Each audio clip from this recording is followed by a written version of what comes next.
Okay, part 3, let's finish this up. All right, so we're going to do now this other equation from 3 sine squared plus cos 2x minus 2. We should expect answers of pi over 2 and 3 pi over 2. So let's see where this one leads.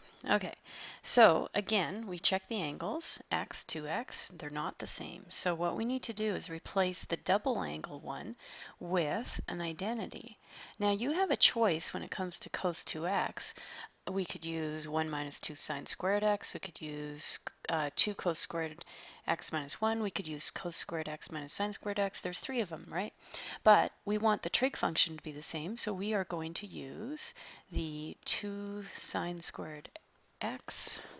Wait, check your formula sheet, make sure I've got that right. Sorry, I've got that turned around. It's 1 minus, so 1 minus 2 sine squared x. And then our minus 2 is still there. Okay, we're keeping that. Okay, so we just simply replaced cos 2x with 1 minus 2 sine squared x from our formula sheet. Okay, let's collect like terms. 3 sine squared x minus 2 sine squared x is just going to be sine squared x.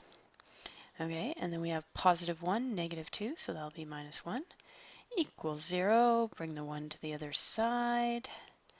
Now we have sine squared x equals 1, square root both sides, and we would have, don't forget the plus or minus, otherwise you're missing half your answers. Okay, plus or minus 1 off to the unit circle, whereas sine, which is y, positive 1 and negative 1. And there we go. Let's write our answers, pi over 2 and 3 pi over 2. And there we go. That agrees with what we found graphically as well.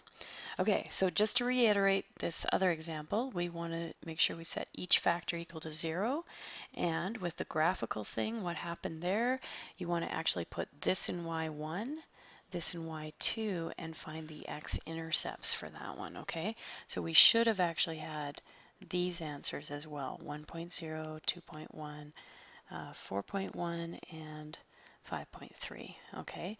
Should have had those answers as well for x-intercepts. All right, so we're good to go. Hopefully the assignment goes awesome and your unit test as well. We are at the end of the unit, and so we should be able to do this last. Very challenging, so please work hard at it. Assignment. Okay, good job everyone. Thanks for listening.